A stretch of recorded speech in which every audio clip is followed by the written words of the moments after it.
হাজার বছর পূর্বে এই পৃথিবীকে ধ্বংসের ফায়সালাও করেন, তাকদীরে লিখিত।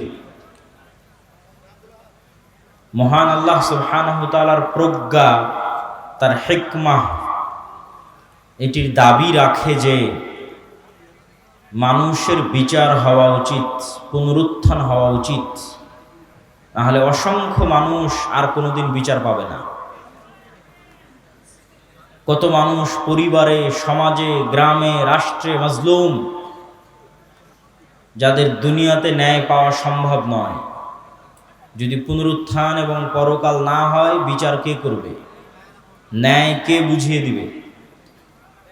আর আল্লাহ সুবহানাহু ওয়া তাআলা যেহেতু ন্যায়পরায়ণ, তার সৃষ্টির ন্যায় বুঝিয়ে দেওয়া তার দায়িত্ব। ফলত পুনরুত্থান তথা কিয়ামত এবং বিচার অবশ্যম্ভাবী হবেই। পুরো কোরআনের সারমর্ম যদি দুই বাক্যে আমরা ফুটিয়ে তুলতে চাই, তাহলে তার প্রথম বাক্য হবে আল্লাহর তাওহীদ, আর দ্বিতীয় বাক্য হবে পরকাল, কিয়ামত, জান্নাত, জাহান্নাম, বিচার। সূরা ফাতিহা থেকে সূরা নাস পর্যন্ত ঘুরিয়ে ফিরিয়ে বিভিন্নভাবে এই মেসেজ দুটি দেওয়ার চেষ্টা করা হয়েছে। তো সেই বিচার দিবস কায়েম করার জন্য পৃথিবীর ধ্বংস হওয়া লাজেম। আসমান, জমিন, সূর্য, চন্দ্র, নক্ষত্রের ধ্বংস হওয়া অপরিহার্য। তো পৃথিবীর ধ্বংস সুনিশ্চিত। পৃথিবী ধ্বংস হওয়ার পূর্বে কি হবে, কি হতে পারে, তার কিছু বর্ণনা আল্লাহ সুবহানাহু ওয়া তাআলা কোরআনে, রাসূলুল্লাহ সাল্লাল্লাহু আলাইহি ওয়াসাল্লাম হাদিসে দিয়েছেন। যেগুলো বড় থেকে বড় ঘটনা, সেগুলো কোরআনেই আছে। ইজাস সামাউ ফাতারাত ওয়া ইযাল কাওয়াকিবু ইনতাসারাত ওয়া ইযাল বিহারু ফুজ্জিরাত ওয়া ইযাল কুবুরু বু'থিরাত ইযা যুলজিলাতিল আরদু জিলজালাহা ওয়া আখরাজাতিল আরদু আথকালাহা ওয়া ক্বালাল ইনসানু মা লাহা আল কারিআতু মাল কারিআহ ওয়া মা আদরাকা মাল কারিআহ ইয়াওমা ইয়াকুনুন নাসু কাল ফারাশিল মাবথুথ ওয়া তাকুনুল জিবালু কাল ইহনিল মানফুশ। এগুলো কিয়ামতের হওয়ার যে ভয়ঙ্কর এবং ভয়াবহ বিবরণী, তার কিছু কিছু আয়াত, এরকম অসংখ্য আয়াত আছে। শুধু কিয়ামতের দিন কি হবে তার বর্ণনা। মানুষ হবে বিক্ষিপ্ত পঙ্গপালের ন্যায়। হিমালয় পাহাড়ের মতো বড় বড় পাহাড়গুলো হবে আকাশে উড়ন্ত ধ্বনিত তুলার ন্যায়। আসমান ফেটে যাবে, জমিন চৌচির হয়ে যাবে, অসংখ্য বর্ণনা। আর এই ভয়ঙ্কর ভয়াবহ ঘটনাগুলো ঘটার আরও আগে পৃথিবীতে কি হবে, তার কিছু বর্ণনা হাদিসে এবং কিছু বর্ণনা কোরআনে উল্লেখিত হয়েছে। আজকে আমরা পৃথিবী ধ্বংসের পূর্ব মুহূর্তে পৃথিবীতে সংঘটিত ফিতনা, এটির উপরে সংক্ষিপ্ত আলোচনা তুলে ধরার চেষ্টা করব ইনশাআল্লাহ। ওয়া মা তাওফীকি ইল্লা বিল্লাহিল আলিয়্যিল আযীম। রাসূলুল্লাহ সাল্লাল্লাহু আলাইহি ওয়াসাল্লাম, ভাই এখানে দিয়েন না ভাই। রাসূলুল্লাহ সাল্লাল্লাহু আলাইহি ওয়াসাল্লাম বলেছেন, ইসলামের প্রথম যেই মালার যে বিভিন্ন দানা থাকে, একটা যদি গলায় মালা দিই তার অনেক দানা, ইসলামের প্রথম যে দানাটি পতন ঘটবে সেটি হচ্ছে খেলাফা। আর ইসলামের শেষ যে দানাটির পতন ঘটবে সেটা হচ্ছে সালাত। তথা এমন একটা সময় আসবে যখন মানুষ সালাত আদায় করবে না, কেউ না, একজনও নয়। আর প্রথম যেটার পতন ঘটে গেছে সেটা হচ্ছে খেলাফা। কিন্তু কিয়ামতের পূর্ব মুহূর্তে রাসূলুল্লাহ সাল্লাল্লাহু আলাইহি ওয়াসাল্লামের ভবিষ্যৎবাণী অনুযায়ী আবারও খেলাফত প্রতিষ্ঠিত হবে আলা মিনহাজিন নবুওয়া। নবুয়তের যে ভিত্তি, সেই ভিত্তির উপর যেভাবে খেলাফা প্রতিষ্ঠিত হয়েছিল আবু বকর, ওমর, উসমান এবং আলী রাদিয়াল্লাহু তাআলা আনহুমের খোলাফায়ে রাশিদিনের, কিয়ামতের শেষ মুহূর্তে এসে আবারও খেলাফা প্রতিষ্ঠিত হবে আলা মিনহাজিন নবুওয়া। আর কোরআনে বলা আল্লাহর ওয়াদা পূর্ণ হবে। কোরআনে বলা আল্লাহর ওয়াদা কি? হুয়াল্লাযী আরসালা রাসূলাহু বিল হুদা ওয়া দীনিল হক লিইয়ুযহিরাহু আলাদ দীনি কুল্লিহি ওয়ালাউ কারিহাল মুশরিকুন ওয়ালাউ কারিহাল কাফিরুন। মুহাম্মদ সাল্লাল্লাহু আলাইহি ওয়াসাল্লাম যে দ্বীন নিয়ে এসেছেন, এই দ্বীন সারা পৃথিবীর সকল দ্বীনের উপর বিজয়ী হবে। আল্লাহ সুবহানাহু ওয়া তাআলা এই দ্বীনকে, কোরআনকে নূর বলে সম্বোধন করেছেন। আল্লাহু মুতিম্মু নূরিহি, এই নূরে একদিন পরিপূর্ণতা দেওয়া হবে। মধ্যে অনেক উত্থান পতন যাবে, অনেক দুঃখ কষ্ট যাবে, কিন্তু শেষে এই নূরে পূর্ণতা দেওয়া হবে। এবং পৃথিবীর এমন কোনো মাটির ঘর, এমন কোনো পাকা ঘর বাকি থাকবে না যেখানে ইসলাম প্রবেশ করবে না। তো এই দিন যেহেতু আসেনি, সেহেতু এই দিন আসবে।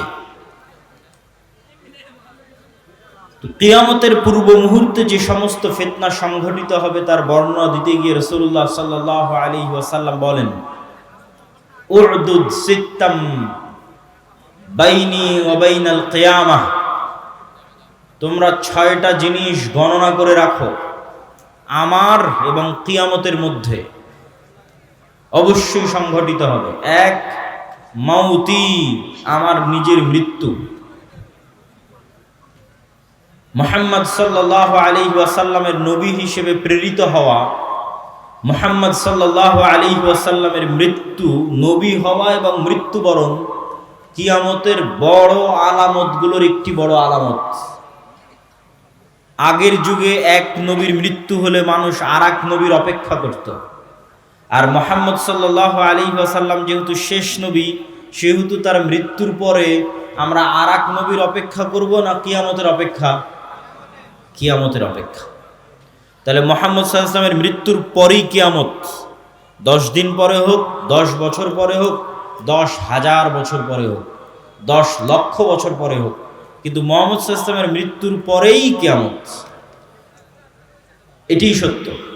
আর আগের নবীদের ক্ষেত্রে এক নবীর মৃত্যুর পরে আরেক নবী, আরেক নবীর মৃত্যুর পরে আরেক নবী, শেষ নবীর মৃত্যুর পরে কিয়ামত। যেহেতু শেষ নবীর মৃত্যু হয়ে গেছে প্রায় 1400 বছর, সেহেতু এটি নিশ্চিত করে মানুষ বলতে পারবে না যে কখন কিয়ামত হবে, কিন্তু যে কোনো সময় হঠাৎ কিয়ামত হয়ে যাবে। বাগতাতান, হঠাৎ। আল্লাহ সুবহানাহু ওয়া তাআলা কোরআন মাজিদে বলেছেন যে হঠাৎ কিয়ামত কায়েম হয়ে যাবে। প্রিয় উপস্থিতি, 1 নাম্বার মুহাম্মদ সাল্লাল্লাহু আলাইহি ওয়াসাল্লামের মৃত্যু। 2 নাম্বার ফাতহু বাইতুল মুকাদ্দাস। স্বেচ্ছাসেবকদের প্রতি আহ্বান জানাবো, ডানে ভিড় বেশি হচ্ছে, তথা আমার ডানে, এই ভিড়গুলোকে পিছনের দিকে নিয়ে গেলে সবচেয়ে ভালো হয়। স্টেজেও যারা দায়িত্বশীল আছেন তারা স্বেচ্ছাসেবকদের দিয়ে এই কাজটা একটু করিয়ে নেন। 2 নাম্বার হচ্ছে মসজিদে আকসা বিজয় হবে আমার এবং কিয়ামতের মধ্যে। রাসূল সাল্লাল্লাহু আলাইহি ওয়াসাল্লাম যখন মারা যাচ্ছেন তখন মসজিদে আকসা বিজয় হয়নি। তখন মসজিদে আকসা খ্রিস্টানদের কাছে আছে, রোমান এম্পায়ার, তাদের অনেক পবিত্র জায়গা, ইহুদিদেরও পবিত্র জায়গা, খ্রিস্টানদেরও পবিত্র জায়গা। তাহলে মুহাম্মদ সাল্লাল্লাহু আলাইহি ওয়াসাল্লাম মসজিদে আকসা তার জীবদ্দশায় বিজয় করে যাননি।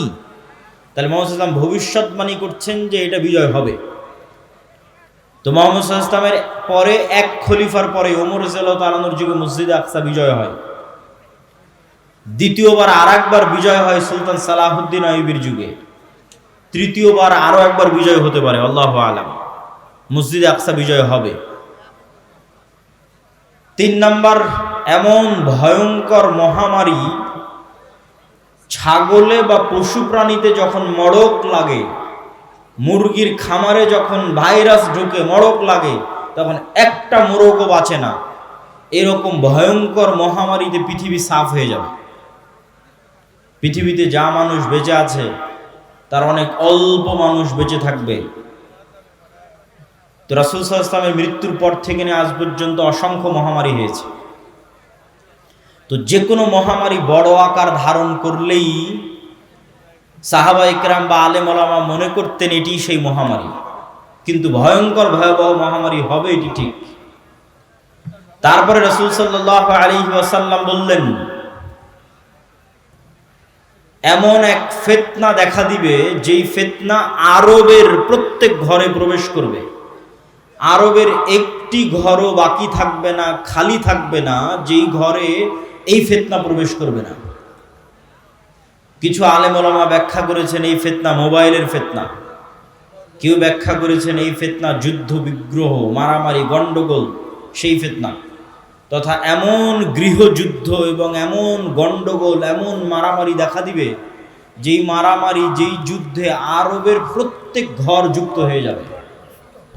আরবের একটি ঘরও মুক্ত থাকবে না, পৃথিবীর সব ঘর নয়, আরবের প্রত্যেক ঘর যুক্ত হয়ে যাবে। তারপর রাসূল সাল্লাল্লাহু আলাইহি ওয়াসাল্লাম বললেন, সুম্মা হুদনাতুন বাইনাকুম ওয়া বাইনার রোম, তারপর একটা চুক্তি হবে, ঐতিহাসিক চুক্তি তোমাদের মধ্যে আর রোমানদের মধ্যে।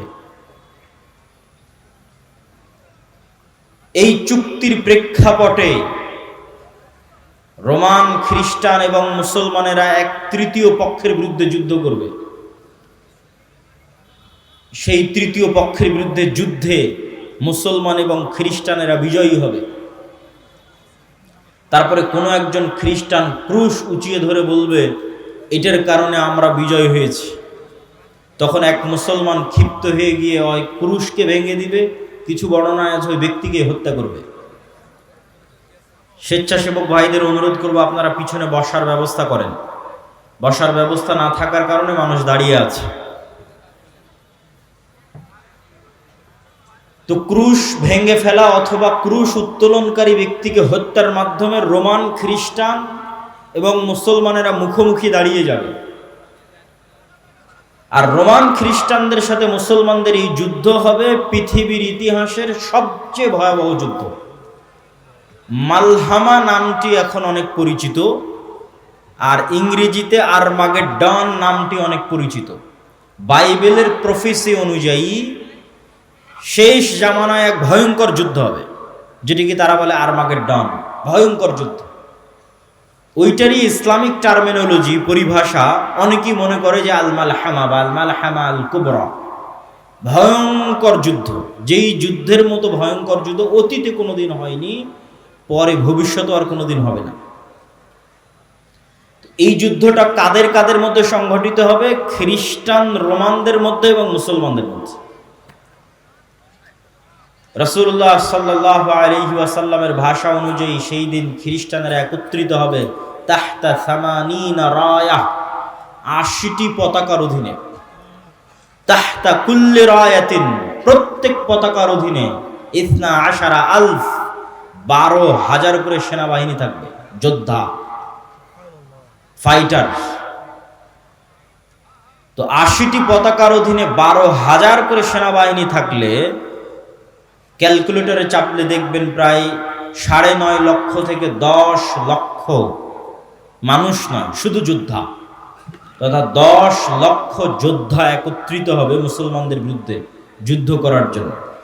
রাসূল সাল্লাল্লাহু আলাইহি ওয়াসাল্লাম এই যুদ্ধের জায়গার নামও বলে দিয়েছেন, বলেছেন লা তাকুমুস সাআ, ততদিন কিয়ামত হবে না, যতদিন না হাত্তা তুকাতিলুনার রোম, যতদিন না তোমরা রোমানদের বিরুদ্ধে যুদ্ধ করেছো বিল আমাক আও বিদাবিক, আমাক এবং দাবেক নামক জায়গায় যতদিন না তোমরা রোমানদের বিরুদ্ধে যুদ্ধ না করেছো ততদিন কিয়ামত হবে না।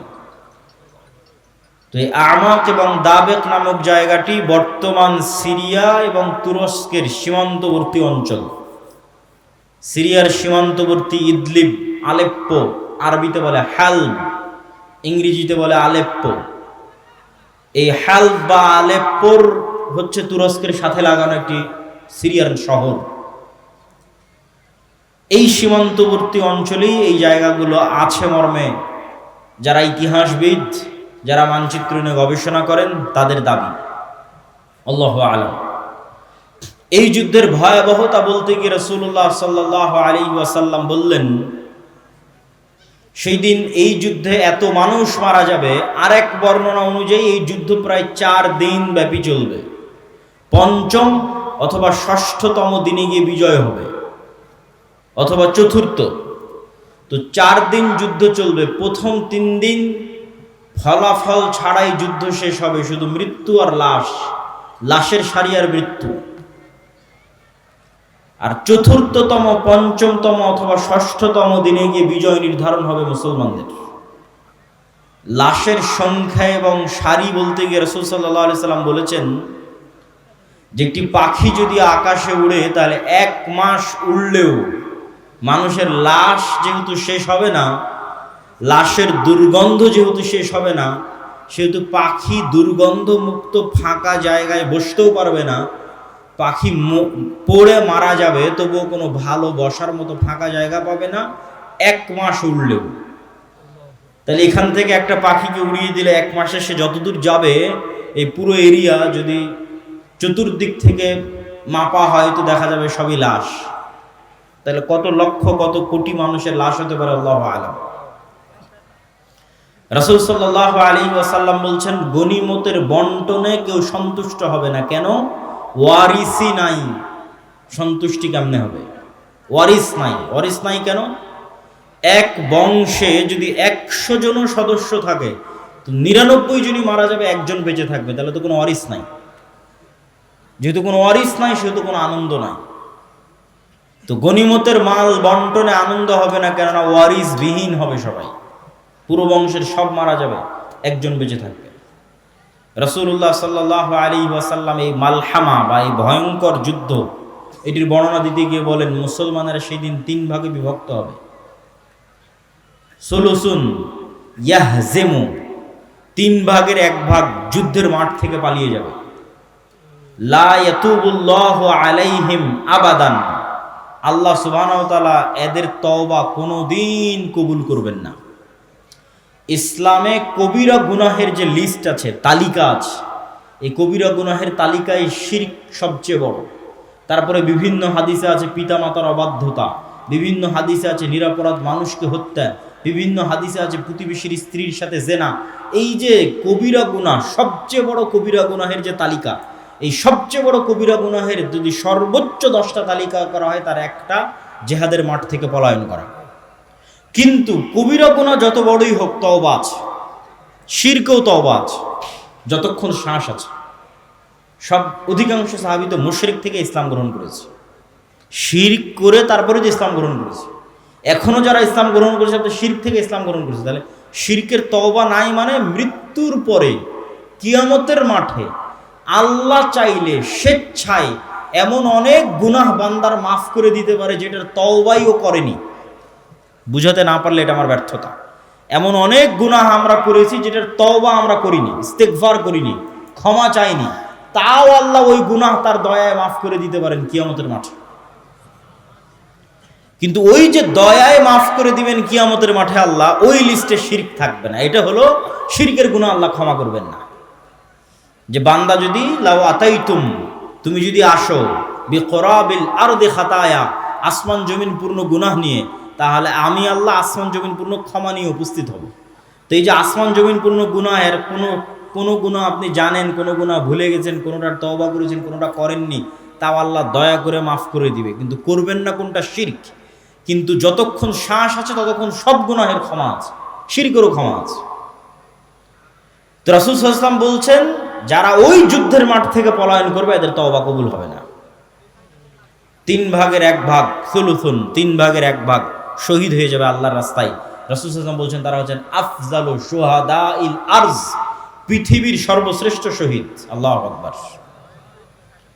তারপরে বলছেন 3 ভাগের বাকি 1 ভাগ, 1 ভাগ তো পালিয়ে গেল, 1 ভাগ মরে শেষ, আর 1 ভাগ তারা বিজয়ী হবে। এরা বিজয়ী হওয়ার পর এই বিজয়ী দল ইয়াফতাতিহুনাল কুসতুনতুনিয়া, কনস্টান্টিনোপল বিজয় করবে।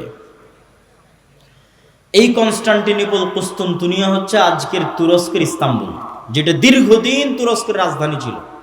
এখন রাজধানী আঙ্কারা, কিন্তু ইস্তাম্বুল সবচেয়ে ঐতিহাসিক শহর। সুলতান মুহাম্মদ আল ফাতেহ ইস্তাম্বুলকে বিজয় করেছিলেন। কিন্তু হাদিসের ভাষায় বোঝা যাচ্ছে কিয়ামতের পূর্ব মুহূর্তে, দাজ্জাল প্রকাশের পূর্ব মুহূর্তে পুনরায় মুসলমানেরা তুরস্ক বিজয় করবে, তথা মুসলমানদের বর্তমান যে তুরস্ক মুসলমানদের হাতে আছে, এটি মুসলমানদের হাতে নাও থাকতে পারে। না হলে কনটেক্সট মিলানো কঠিন যে কিয়ামতের পূর্ব মুহূর্তে মুসলমানেরা তুরস্ক কিভাবে বিজয় করবে। এই ঘটনারই ধারাবাহিকতায় আর এক হাদিসে, আমি কিন্তু এক হাদিস বলতেছি না, বিভিন্ন হাদিস থেকে যুক্ত করতেছি। আর এক হাদিসে রাসূলুল্লাহ সাল্লাল্লাহু আলাইহি ওয়াসাল্লাম বলেন, ততদিন পর্যন্ত কিয়ামত হবে না যতদিন না বানু ইসহাকের 70,000 মানুষ, ইসহাক আলাইহিস সালাতু ওয়াস সালামের বংশের, ইব্রাহিম আলাইহিস সালাতু ওয়াস সালামের বংশের 70,000 মানুষ যতদিন না এমন এক শহরে যুদ্ধ করছে, মাদিনাতুন, এমন এক শহরে যুদ্ধ করছে, জানিবুহাল বার ওয়া জানিবুহাল বাহর, যার এক পাশে সমুদ্র আর এক পাশে সমতল। কোন শহর? আলেম ওলামা মতভেদ করেছেন। কেউ বলেছেন এটি ইতালির রাজধানী রোম, কেউ বলেছেন এটি তুরস্কের ইস্তাম্বুল, কুস্তুনতুনিয়া, কনস্টান্টিনোপল।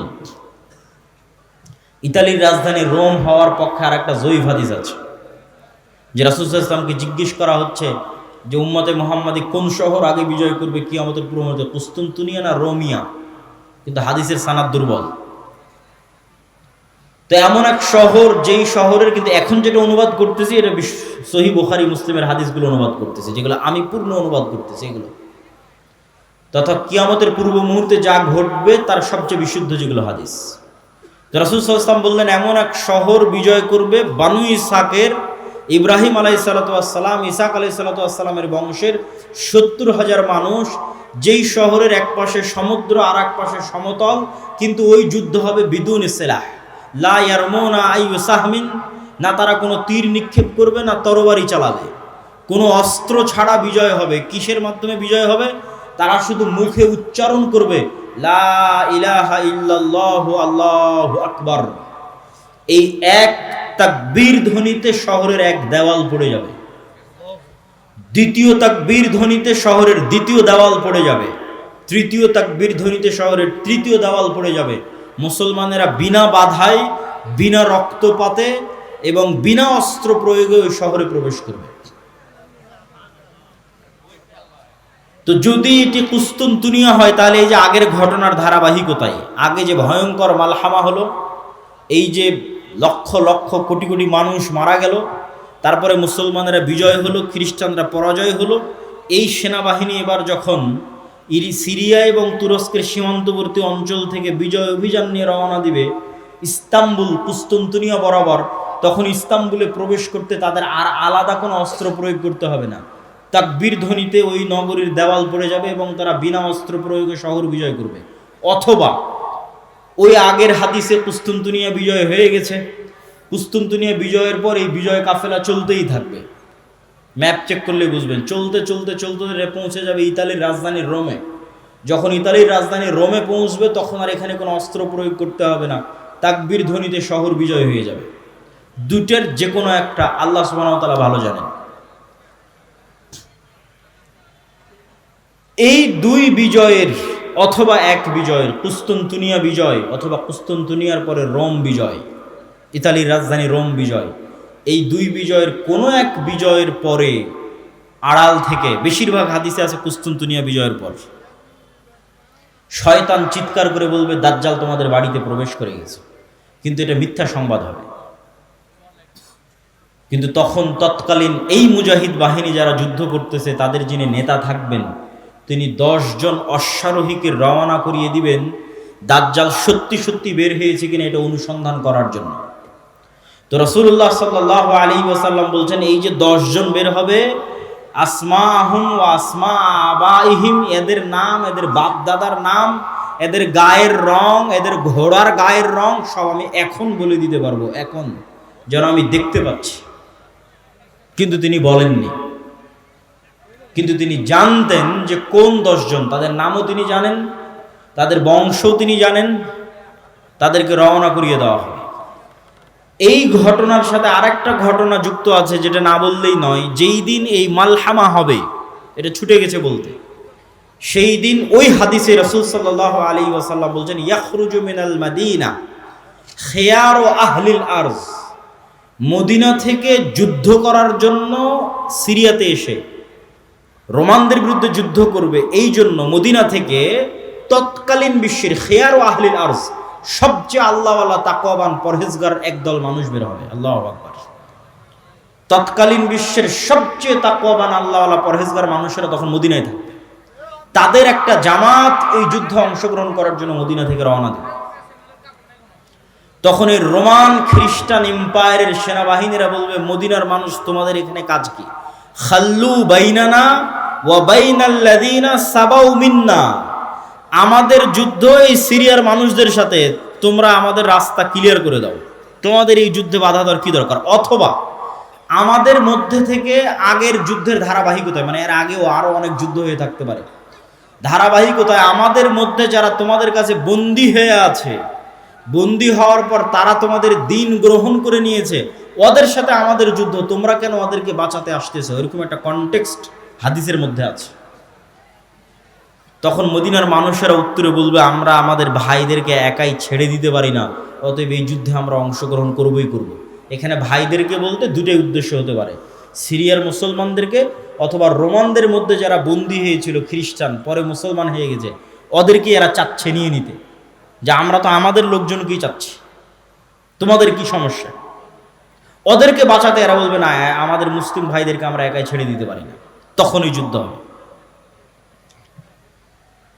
তো এবার এই যে 10 জন অশ্বারোহী রওনা দিল দাজ্জালের অনুসন্ধানে, দাজ্জালকে খুঁজতে, তখনও দাজ্জাল বের হয়নি। তো কিন্তু মুজাহিদ বাহিনী হতবিহব্বল, তটস্থ, হতভম্ব হয়ে যাবে। কেননা দাজ্জালের ফিতনা পৃথিবীর সবচেয়ে বড় ফিতনা। আদম আলাইহিস সালাতু ওয়াস সালাম যেই ফিতনায় পা দিয়ে জান্নাত থেকে বের হয়ে গেছেন, ওটাও ফিতনা। আল্লাহ বললেন, এই গাছের নিকটে আসিও না, এই গাছের ফল খেও না। খেয়ে নিলেন, তো ফল খেতে নিষেধ করাটা ফিতনা। খেয়ে নিলেন, ফিতনায় পড়ে গেলেন, ফিতনা থেকে বাঁচতে পারলেন না। কাবিল হাবিলকে হত্যা করলো, এটাও ফিতনা। নূহ আলাইহিস সালাতু ওয়াস সালামের কওম আগের যুগের সৎ কর্মশীল পরহেজগার বান্দাদের মূর্তি বানিয়ে পূজা করতে লাগলো, ওটাও ফিতনা। লূত আলাইহিস সালাতু ওয়াস সালামের কওম জেনায় লিপ্ত হয়ে গেল, এটাও ফিতনা। কিন্তু এগুলো একটাও ফিতনা দাজ্জালের ফিতনার মতো বড় নয়, এটা বুঝতে হবে। দাজ্জালের ফিতনা আকবারু ফিতান আলা ওয়াজহিল আরজ। আদম আলাইহিস সালাম যেই ফিতনায় পা দিয়েছেন ওইটার চাইতে, কাবিল যে ফিতনায় পা দিয়েছিল ওইটার চাইতে, নূহ আলাইহিস সালামের কওম যে ফিতনায় পা দিয়েছিল ওইটার চাইতে, আদ সামুদ কওমে লূত তারা যেই ফিতনায় পা দিয়েছিল ওইটার চাইতে সবচেয়ে বড় ফিতনা দাজ্জালের ফিতনা। আর এই ফিতনা মোকাবেলা করবে উম্মতে মুহাম্মদ, সর্বশ্রেষ্ঠ উম্মত মোকাবেলা করবে পৃথিবীর সবচেয়ে বড় ফিতনার। কেন দাজ্জালের ফিতনা সবচেয়ে ভয়ঙ্কর, এটা বুঝতে হবে আপনাকে। আমি স্বেচ্ছাসেবক ভাইদের আবারও দৃষ্টি আকর্ষণ করছি যে আমাদের ডানে লোকজনের সংখ্যা বেশি হয়ে যাচ্ছে, পিছনে একটু বসার ব্যবস্থা এবং বামে এখনো ফাঁকা আছে। বামে একটু বসার ব্যবস্থা এবং মানুষজনকে এইদিকেও একটু বসার জন্য উদ্বুদ্ধ করা। প্রিয় উপস্থিতি, কেন দাজ্জালের ফিতনা সবচেয়ে ভয়াবহ? দেখেন, কওমে নূহ আলাইহিস সালামের কওম যখন বড় বড় আল্লাহওয়ালা পীর বুজুর্গ দিনদার মানুষের মূর্তি বানালো, তখন তারাও জানতো যে মূর্তির কোনো ক্ষমতা নাই। ইয়া আবাতি লিমা তা'বুদু মা লা, ইব্রাহিম আলাইহিস সালাম বাপকে বলছে, হে আমার বাপ, এমন মূর্তির কেমনে ইবাদত করো যে শুনতেও পায় না, দেখতেও পায় না। তাহলে আগের যুগের মানুষ যে মূর্তির ইবাদত করতো অথবা এখনো করে, তাদের সাথে কোরআনের যে তর্ক বিতর্ক, ওই তর্ক বিতর্কের মানদণ্ড হচ্ছে, তোমরা যেই সমস্ত বাতিল ইলাহের পূজা করো, এদের রব হওয়ার ক্ষমতা নাই। রব হওয়ার ক্ষমতা নাই মানে কথা বলার ক্ষমতা নাই, শোনার ক্ষমতা নাই, দেখার ক্ষমতা নাই, সৃষ্টির ক্ষমতা নাই। এরা একটা মাছি বানাতে পারবে না, মশা বানাতে পারবে না, এরা একটা খেজুরের বিচির দানার উপরের যে পাতলা আবরণ থাকে ওটার পর্যন্ত এরা মালিক নয়। তাহলে যে রব নয়, ও ইবাদতের যোগ্য কেমনে হয়? রব তো আমি, আসমান জমিন আমি বানিয়েছি, সূর্য চন্দ্র আমি বানিয়েছি, ইবাদত আমার করো, এই দিয়ে কোরআন পরিপূর্ণ। এটা মানুষের বুঝতে সহজ যে এর ক্ষমতা নাই, কেন এর ইবাদত করবে। কিন্তু এই কনটেক্সট অচল হয়ে যাবে যখন দাজ্জাল আসবে। কেননা দাজ্জাল রব